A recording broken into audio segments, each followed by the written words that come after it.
15वीं सदी का पंजाब, इंडिया। यह वह समय था जब भारत के इस हिस्से में सामाजिक और धार्मिक उथल पुथल का दौर चल रहा था। यहां चारों तरफ लोग आध्यात्मिकता की तलाश में थे। हर कोई किसी न किसी रूप में आत्मिक शांति और सच्चाई की खोज में था। समाज धर्म और जात पात में बंटा हुआ था। ऊंच नीच और भेदभाव की जंजीरों में जकड़ा हुआ समाज एक नई दिशा की प्रतीक्षा कर रहा था। ऐसे समय में सन 1469 में सिख धर्म के संस्थापक गुरु नानक देव जी का जन्म हुआ। उनका जन्म एक साधारण परिवार में हुआ था, लेकिन उनकी सोच असाधारण थी। छोटी उम्र से ही गुरु नानक जी ने अपने आसपास देखे जाने वाले रीति रिवाजों और अंधविश्वासों पर सवाल उठाए। उन्होंने उन प्रथाओं को चुनौती दी जो समाज को बांध कर रखती थीं। वो एक ऐसे निराकार, काल से परे परमात्मा में विश्वास रखते थे जिन्होंने सब कुछ बनाया। उनके लिए ईश्वर कोई मूर्ति या रूप नहीं था, बल्कि एक सर्वव्यापी शक्ति थी। उन्होंने जाति व्यवस्था को नकारते हुए सबकी बराबरी का उपदेश दिया और ईमानदारी से जीवन जीने और मानवता की सेवा के महत्व पर जोर दिया। उनके विचारों ने समाज में एक नई चेतना का संचार किया।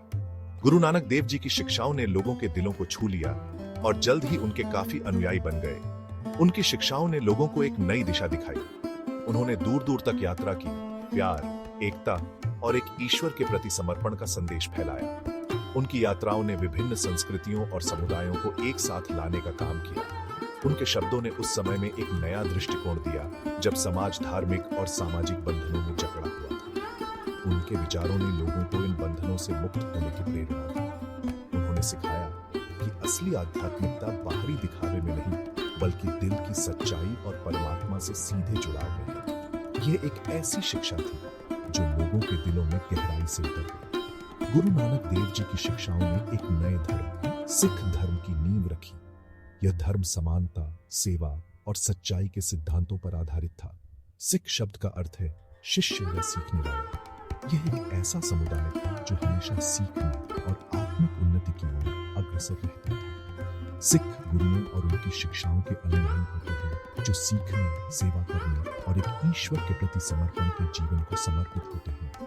यह एक ऐसा जीवन था जो सच्चाई और ईमानदारी पर आधारित था। गुरु नानक देव जी का संदेश अपने समय के लिए क्रांतिकारी था, जिसमें जाति, धर्म या लिंग भेद किए बिना सभी मनुष्यों की समानता पर जोर दिया गया था।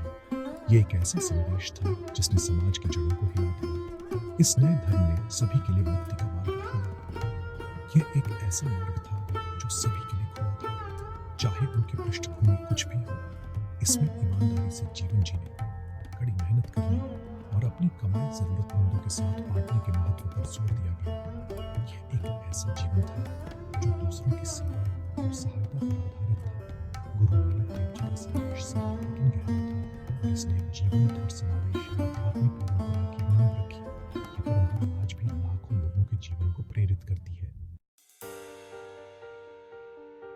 सिख धर्म का इतिहास इस मायने में अनोखा है कि इसे 10 गुरुओं के उत्तराधिकार ने आकार दिया, जिन्होंने अपने जीवन और शिक्षाओं के माध्यम से इस धर्म को समृद्ध किया।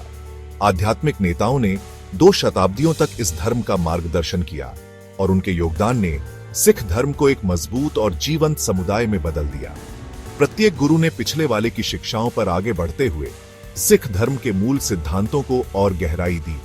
सिख धर्म ग्रंथों के बढ़ते हुए ज्ञान में अपनी बुद्धि और अंतर्दृष्टि को जोड़ा, जिससे धर्म ग्रंथों का एक समृद्ध संग्रह बना। दूसरे गुरु अंगद देव जी ने गुरुमुखी लिपि को औपचारिक रूप दिया, जिससे सिख धर्म के शब्दों को संरक्षित और प्रचारित किया जा सके, जिससे गुरु नानक देव जी के शब्दों को संजोया गया और उन्हें आम लोगों तक पहुंचाया जा सका, जिससे सिख धर्म की शिक्षाओं का प्रसार हुआ। तीसरे गुरु अमरदास जी ने सिख समुदाय की नींव को और मजबूत किया और उन्होंने सिख धर्म के सामाजिक और धार्मिक ढांचे को स्थिर किया।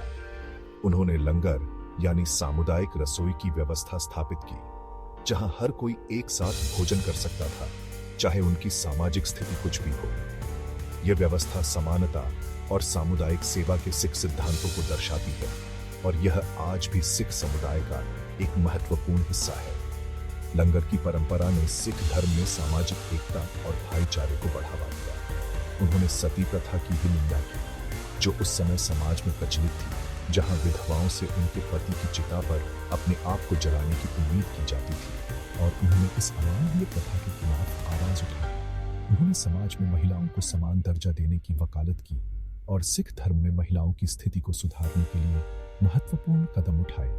चौथे गुरु गुरु रामदास जी ने अमृतसर शहर की स्थापना की, जो बाद में सिख धर्म का सबसे पवित्र शहर बना।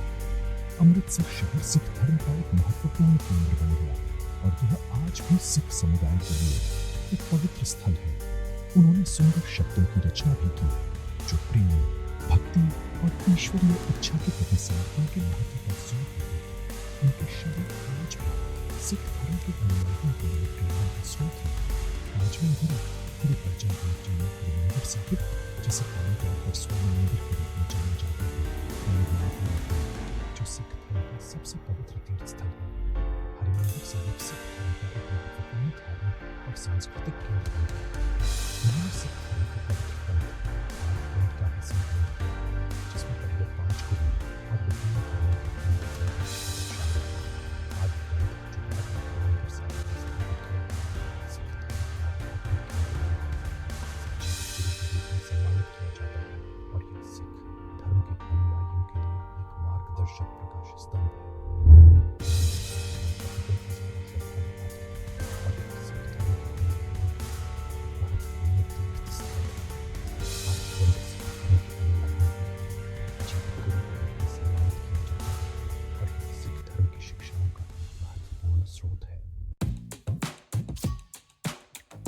सिख समुदाय को मुगल शासकों के बढ़ते उत्पीड़न का सामना करना पड़ा, जिन्होंने उनके बढ़ते प्रभाव को एक खतरे के रूप में देखा।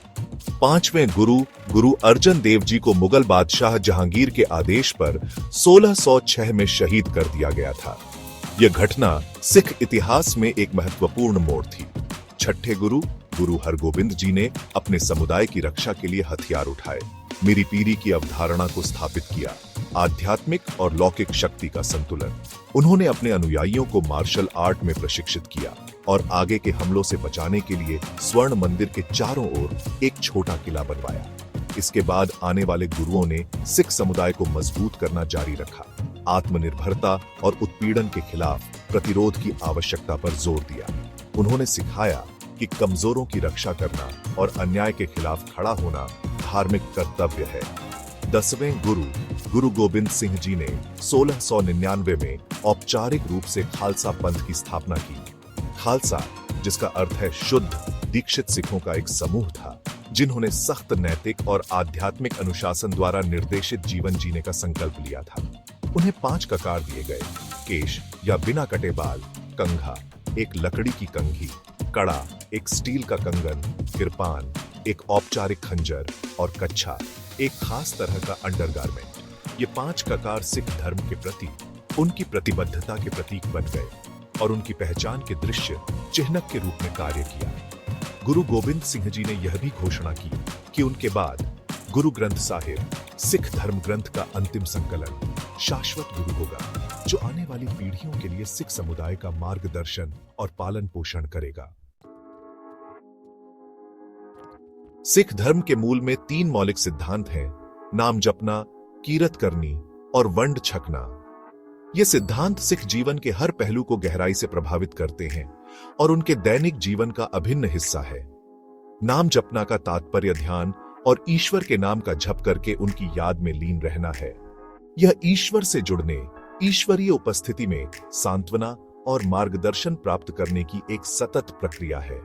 सिखों का मानना है कि अपने मन को ईश्वर पर केंद्रित करके वे अपने विचारों और कार्यों को शुद्ध करते हैं, अपने वास्तविक स्वरूप के करीब पहुंचते हैं। यह ध्यान और प्रार्थना का एक गहरा अनुभव है, जो उन्हें आंतरिक शांति और संतुलन प्रदान करता है। कीरत करनी ईमानदारी से जीवन जीने के महत्व पर जोर देता है। सिखों को ईमानदारी से अपनी आजीविका कमाते हुए उत्पादक कार्यों में संलग्न होने के लिए प्रोत्साहित किया जाता है। उनका मानना है कि काम केवल एक साधन नहीं, बल्कि अपने आप में पूजा का एक रूप है। यह सिद्धांत सिखों को अपने कार्यों में उत्कृष्टता प्राप्त करने और समाज में सकारात्मक योगदान देने के लिए प्रेरित करता है। मेहनत और ईमानदारी से काम करके सिख समाज की भलाई में योगदान करते हैं और ईश्वरीय सिद्धांतों के अनुसार जीते हैं। यह न केवल उनके व्यक्तिगत विकास के लिए महत्वपूर्ण है, बल्कि यह उनके समुदाय की समृद्धि और स्थिरता के लिए भी आवश्यक है। वंड छकना का अर्थ है अपनी कमाई जरूरतमंदों के साथ बांटना। सिख दसवंध की अवधारणा में विश्वास करते हैं, जहां वे अपनी आय का 10वां हिस्सा धर्मार्थ कार्यों के लिए दान करते हैं। यह सिद्धांत सिखों को उदारता और करुणा की भावना को अपनाने के लिए प्रेरित करता है। यह प्रथा उदारता और करुणा की भावना को बढ़ावा देती है। यह सुनिश्चित करती है कि कम भाग्यशाली लोगों की देखभाल की जाए और उनका समर्थन किया जाए। सिख समुदाय में यह एक सामान्य दृश्य है कि लोग सामुदायिक रसोई में भोजन परोसते हैं और जरूरतमंदों की मदद करते हैं। सेवा की सिख अवधारणा निस्वार्थ सेवा, वंड छकना का एक अभिन्न अंग है। सिखों को बिना किसी इनाम की उम्मीद के दूसरों की सेवा करने के लिए प्रोत्साहित किया जाता है। इसे मानवता की सेवा करने का सौभाग्य माना जाता है। यह सेवा का भाव सिखों को एकजुट करता है और उन्हें एक मजबूत और सहायक समुदाय बनाता है। ये 3 सिद्धांत सिख नैतिकता की आधारशिला बनाते हैं, जो सिखों को उद्देश्य, ईमानदारी और करुणा के जीवन की ओर ले जाते हैं। ये सिद्धांत न केवल उनके व्यक्तिगत जीवन को समृद्ध करते हैं, बल्कि उनके समुदाय को भी मजबूत और एकजुट बनाते हैं। वे आपस में जुड़े हुए हैं और एक दूसरे के पूरक हैं, जो आध्यात्मिक जीवन के लिए एक समग्र दृष्टिकोण तैयार करते हैं। यह समग्र दृष्टिकोण सिखों को एक संतुलित और पूर्ण जीवन जीने में मदद करता है। इन सिद्धांतों का पालन करके सिख स्वयं अपने समुदाय और ईश्वर के साथ सामंजस्य बिठाकर जीने का प्रयास करते हैं।